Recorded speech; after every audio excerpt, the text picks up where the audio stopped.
வணக்கம். கலைச்செல்வி சாமியல் வழக்கறிஞர். இந்த பெண் பிள்ளைகளை பெற்றெடுத்து வேற ஒரு வீட்டுக்கு திருமணம் செய்து கொடுத்த பெற்றோர்களே, தயவு செய்து உங்க பிள்ளைய வாழ விடுங்க. நான் பட்ட கஷ்டத்தை என் மகள் படக்கூடாதுன்னு நினைக்கிற நீங்க, நாம கஷ்டப்பட்டதாலதான் இன்னைக்கு நம்ம நல்லா இருக்கோம்ன்றத ஏன் உங்க பெண் பிள்ளைகளுக்கு சொல்லி தர மாட்டேங்கிறீங்க? எல்லாரையும் நான் பொதுவா குறை சொல்ல விரும்பல. பட் ஸ்டில், பெண்கள் தன் புகுந்த வீட்டில் தன் கணவனால், தன் கணவன் வீட்டாரால் அபியூஸ்க்கு ஆளாக்கப்படுகிறார்கள் என்பது எவ்வளவு உண்மையோ அதே அளவு உண்மை இன்றைக்கு நிறைய ஆண்களும் பாதிக்கப்பட்டு இருக்காங்க. தயவு செய்து திருமணமாகி போன உங்க பெண் வீட்டுல என்ன நடக்குதுன்னு மணிக்கு ஒரு தடவை போன் பண்ணி கேட்டுட்டு மைக்ரோ மேனேஜ்மெண்ட் பண்ணாதீங்க. உங்க பெண் பிள்ளைகள் டெலிவரிக்காக உங்க வீட்டுக்கு வந்தா ஒரு 4 மாசமோ 6 மாசமோ நல்லபடியா பார்த்து திரும்ப அவங்க கணவன் வீட்டுக்கு அனுப்பிடுங்க. ஐயோ, 6 மாசத்துல என் பிள்ளைய அனுப்பி வைக்கிறதா? நான் பாத்துக்கிற மாதிரி என் பிள்ளைய யாருமே பாத்துக்க மாட்டாங்கன்னு நினைக்கிறீங்கன்னா, அந்த பெண் தன் கணவனோடு சேர்ந்து வாழும் இடத்துல அந்த பெண்ணுக்கு கூடுதலாக என்ன வசதிகள் செஞ்சு கொடுக்கலாம்னு தான் நீங்க யோசிக்கணுமே தவிர, உங்க கூடயே வச்சுக்கணும்னு நினைக்கிறது தவறு. உங்கள் மகள், அவளுடைய கணவன், குழந்தை என்பது ஒரு குடும்பம் இல்லையா? அவர்கள் குடும்பமாக வாழ்வதற்கு ஏதுவான வழிவகைகளை தான் நீங்கள் செய்து கொடுக்கணுமே தவிர, அந்த குழந்தையை காட்டி அவங்கள உங்க வழிக்கு கொண்டு வரணும்னு நினைக்கிறது ஒரு குடும்பத்தை பிரிக்கிறதுக்கு சமம். திருமணமான உங்கள் மகளையும் உங்க பேர பிள்ளைகளையும் உங்க கூடயே வச்சுக்கணும்னு நினைக்கிறதாக எண்ணி உங்க பேர பிள்ளைகளை அவர்கள் பெற்றோர்களிடத்திலிருந்து பிரிக்கும் செயலை செய்யாதிருங்கள். ஒரு குழந்தைக்கு தாயான உங்க மகளுக்கு இப்பவும் அவளுடைய பெற்றோர்களின் அன்பும் ஆதரவும் கிடைக்கணும்னு நினைக்கிற நீங்க, அவள் பெற்றெடுத்த பச்சிலம் குழந்தைக்கும் அம்மா அப்பா ஆகிய பெற்றோர்கள் இருவரும் வேண்டும் இல்லையா? அப்படி இல்லைன்னா திருமணத்துக்கு முன்னாடியே எனக்கு வீட்டோட மாப்பிள்ளை தான் வேணும்னு தேர்ந்தெடுத்துக் கொள்ளுங்கள். அதை விட்டுட்டு ஒரு கணவன், மனைவி, குழந்தை, குடும்பம்னு ஆனதுக்கு அப்புறமும் இன்னமும் உங்கள் பிள்ளைகளை, ஒரு குழந்தையின் பெற்றோர்களை குழந்தை மாதிரியே ட்ரீட் பண்ணாதீங்க. உங்க பெண்ணுக்கு நீங்க கடைசி வரை ஒரு அம்மாவாக அப்பாவாகத்தான் இருக்க முடியுமே தவிர அந்த பெண்ணுக்கு ஏற்ற துணையாக இருக்கவே முடியாது. அதே மாதிரி உங்கள் பிள்ளைகள் இப்போ இன்னொரு குழந்தையின் பெற்றோர்கள். அந்த பெற்றோர்கள் அவங்க குழந்தையை எப்படி வளர்க்கணும்னு அவங்க டிசைட் பண்ணிக்கிட்டுமே. உங்களால முடிஞ்சா உதவி பண்ணுங்க, இல்லன்னா leave it, let them decide. இன்னைக்கு நிறைய பெண்கள் அந்த குழந்தை பிறந்த அந்த 1 வருட காலத்தில் கணவன், மனைவி, குழந்தைன்னு அந்த மூவருக்கும் உண்டான ஒரு அன்பு, காதலை அனுபவிக்கிறதே இல்ல. கன்வீனியன்ஸ் என்ற பேர்ல ஆளுக்கு ஒரு பக்கமா இருந்துட்டு சின்ன சின்ன பிரச்சனைகளை கூட ஊதி பெருசாக்கி குடும்பத்தை சிதைச்சிடுறாங்க. அதே மாதிரி கணவர்களும் பிரெக்னன்சி, டெலிவரி இதெல்லாம் லேடிஸ் விஷயம்னு ஒதுங்காதீங்க. ஏன்னா குழந்தையை பெற்றெடுத்த ஒரு பெண்ணுக்கு தாயின் அன்பும் கணவரின் அரவணைப்பும் மிக மிக அவசியம். உதவி யார் வேண்டுமானாலும் செய்யலாம், பட் அந்த லவ், கேர், ப்ரொடெக்ஷன் கணவனால் மட்டுமே கொடுக்க இயலும். ஒரு சாதாரண கணவன் ஒரு சிறந்த கணவனாக மனைவியின் மனதில் பதவி உயர்வு பெறும் காலகட்டம் இந்த பிரெக்னன்சி, போஸ்ட் டெலிவரி பீரியட்ல நீங்க அவங்கள எப்படி கேர் பண்ணிக்கிறீங்களோ அதை பேஸ் பண்ணிதான். ஒரு குழந்தை பிறக்கும் போதுதான் ஒரு அம்மாவும் அப்பாவும் புதிதாக பிறக்கிறார்கள்.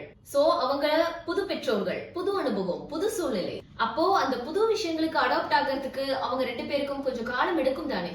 அதுக்குள்ள ஏன் அவசரப்படுறீங்க? சேம் டைம் போஸ்ட் பிரெக்னன்சில கணவனுடைய லவ் அண்ட் கேர் கிடைக்காம நிறைய பெண்கள் கஷ்டப்படுறாங்க. இன்ஃபேக்ட் அந்த காலகட்டத்துல தாய் வீட்டை அதிகம் நாடுவதற்கான காரணமே கணவனுடைய அன்பு லேக்கிங்கா இருக்கிறதாலதான். சோ இந்த கை குழந்தைய வச்சுக்கிட்டு இருக்கிற பெண்கள் தயவு செய்து யாருமே நம்மள புரிஞ்சுக்க மாட்டேங்கிறாங்கன்னு போட்டு குழப்பிக்காதீங்க. அப்படி நீங்க டவுனா ஃபீல் பண்றதா இருந்தா எழுதி வச்சுக்கோங்க, இது நிரந்தரம் இல்லை. தயவு செய்து உங்கள் பிள்ளை கொஞ்சம் வளர்ந்து ஒரு பிளே ஸ்கூல் போற வரைக்கும் பொறுமையா இருங்க. சோ அது வரைக்கும் எவ்வளவு பெரிய பிரச்சனைகள் வந்தாலும் சரி, பெரிய பெரிய முடிவுகள் எடுக்காமல் இருப்பது நல்லது. ஃபார் எக்ஸாம்பிள், நீங்க டெலிவரி முடிஞ்ச அம்மா வீட்டுல இருக்கீங்க. உங்க கணவர் உங்களையும் உங்கள் பிள்ளையும் பார்க்க ஒரு 2-3 நாளா வரவே இல்லை. ஒரு 3வது நாள் 4வது நாள் உங்களை தேடி வராருன்னா முதல்ல அந்த வருகையை மரியாதை செய்யுங்கள். அதுக்கப்புறமா ஏன் வரலன்ற பஞ்சாயத்தை வச்சுக்கோங்க. தயவு செய்து உங்கள் அன்பை ஹேட்ரடா காட்டாதீங்க.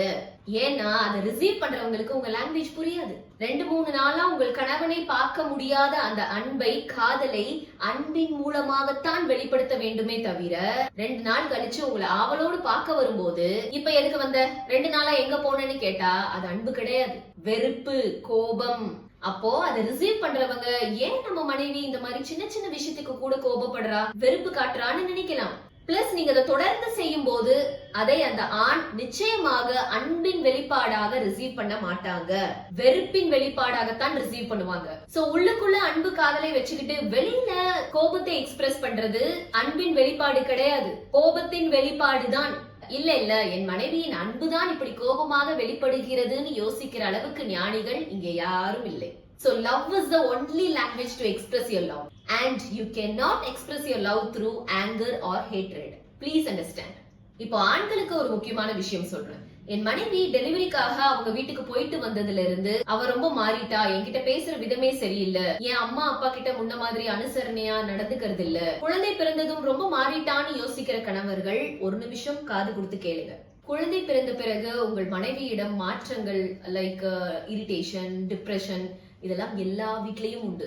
அவங்க பிஃபோர் பிரெக்னன்சி எப்படி இருந்தாங்களோ அதே மாதிரி இப்பயும் இருந்தா தான் இயல்புன்னு நினைக்காதீங்க. உடல் அளவில் மனதளவில் அவங்களுக்குள்ள நிறைய மாற்றங்கள், போராட்டங்கள் இருக்கும். சோ உங்க குழந்தை கொஞ்சம் வளர்ந்து ஒரு பிளே ஸ்கூல் போற வரைக்கும் சின்ன சின்ன விஷயங்களை எல்லாம் பெருசுப்படுத்தாம பெரிய பெரிய முடிவுகள் எடுக்காமல் கொஞ்சம் பேசாம இருங்க. Because baby sitting is not easy at all. ஒரு வீக்கெண்ட்ல லீவ் இருக்கிற அன்னைக்காவது உங்க குழந்தைய நைட்ல கொஞ்சம் பாத்துக்கிறதுக்கு முயற்சி செய்யுங்க. குழந்தை பிறந்து இந்த 2.5-3 வருட காலகட்டத்துல நிறைய வீடுகள்ல என்ன நடக்குதுன்னா, அந்த பெண்ணின் பெற்றோர் வீட்டுல அவங்க ஒரு ஸ்டைல ஃபாலோ பண்ணி ஒரு கஸ்டம்ஸ ஃபாலோ பண்ணி குழந்தை வளர்ப்பு செய்திருப்பாங்க. இங்க கணவன் வீட்டுல இவங்க ஒரு கஸ்டம்ஸ ஃபாலோ பண்ணி இதன்படி செயல்படுத்த சொல்லி வற்புறுத்துவாங்க. இதை எதையுமே கண்டுக்காத அந்த பெண் அண்ணனுக்கு ஒரு ஊத்தாப்போன்ற மாதிரி ஒரு நியூ ஸ்டைல் ஆஃப் பேரண்டிங்க இம்போஸ் பண்ண ட்ரை பண்ணுவாங்க. இங்கதான் ஆரம்பிக்குது பிரச்சனையே.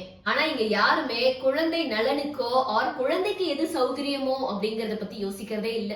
அந்த குழந்தை பேரை சொல்லி யாருக்கு அந்த ஃபேமிலியில வாய்ஸ் இருக்குன்னு நிரூபிக்கத்தான் ட்ரை பண்றாங்க. சோ உங்க ஃபேமிலி பாலிடிக்ஸ் எல்லாம் கொஞ்சம் ஓரங்கட்டி வச்சுட்டு குடும்பமாக சேர்ந்து அந்த குழந்தையின் வருகையை, பிரசன்ஸ, ஹாப்பினஸ் செலிப்ரேட் பண்ணுங்க. அந்த குழந்தையின் வருகை மூலமாக கிடைத்த அந்த சொந்தத்தை, உறவை, அம்மா அப்பா தாத்தா பாட்டி அத்தை மாமா பெரியப்பா சித்தி பெரியம்மா என்ற அந்த உறவை பலப்படுத்திக்க முயற்சி செய்யுங்க. நன்றி.